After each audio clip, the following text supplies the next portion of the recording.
Hello, everyone. Welcome to the Newsbrowse News broadcast. According to Global News, momentum for a peace deal to end the Iran war is growing rapidly.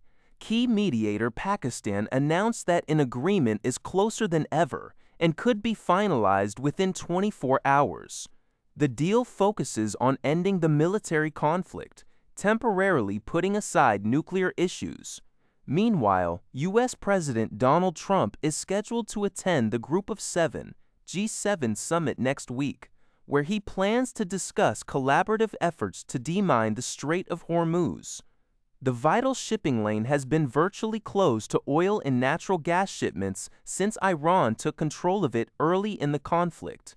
Trump is expected to meet with leaders from Egypt, Qatar, and the United Arab Emirates on the sidelines, while G7 members Britain and France have expressed interest in deploying military vessels to assist with the sweeping operations once a ceasefire takes hold. In a separate development, Iranian state television reported that the funeral for former Supreme Leader Ayatollah Ali Khamenei, who was killed at the beginning of the war, is scheduled for July. According to CBS News, armed men in Haiti have kidnapped James Boyard, a highly respected security expert and political scientist who serves as the cabinet director of the Defense Ministry and Inspector General of the National Police. Boyard is the highest-ranking official to be abducted in the gang-wracked Caribbean nation in recent years.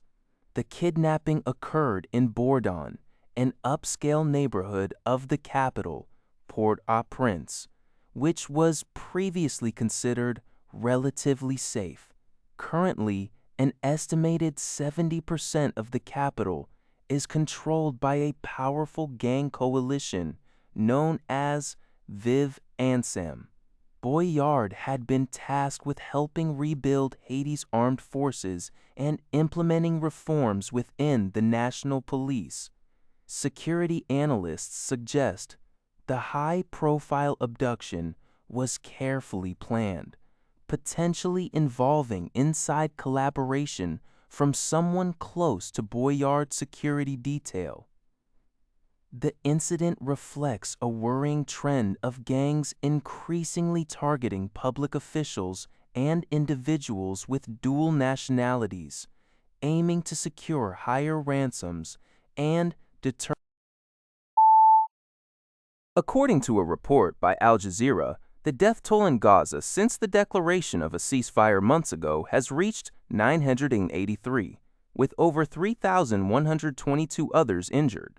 The latest casualty occurred during an Israeli drone strike on the Boyard refugee camp in central Gaza, which killed Muawiyah al-Adi, a local municipality worker, and injured 2 others. A separate strike in Gaza City's Tufa neighborhood wounded another individual.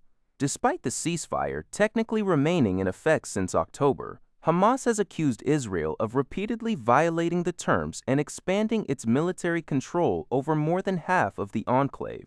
In addition to the attacks in Gaza, Israeli forces and settlers conducted near-daily raids in the occupied West Bank.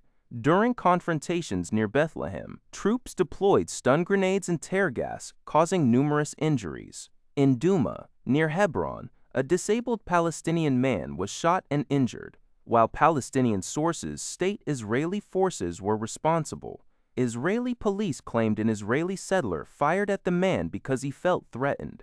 Settlers also vandalized property and assaulted electrical workers in Bethlehem. According to GG Press, U.S. President Donald Trump announced on social media on June 13th that an agreement to end hostilities with Iran is scheduled to be signed on June 14th.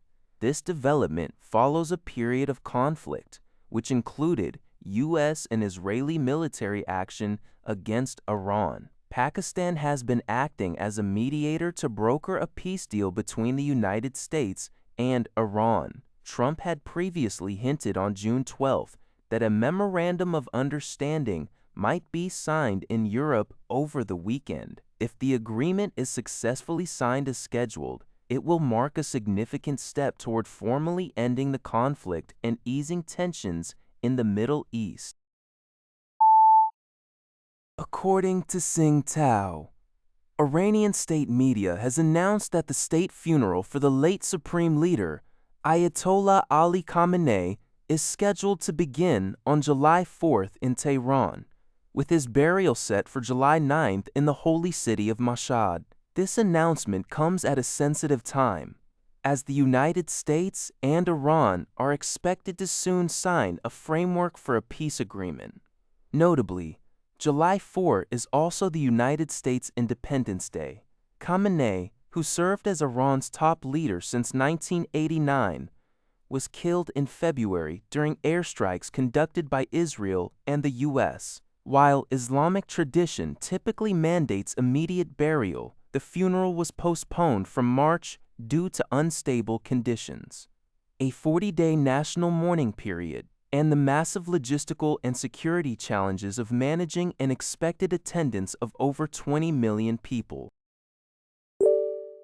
That's all for this video. Thank you for watching. See you in the next video.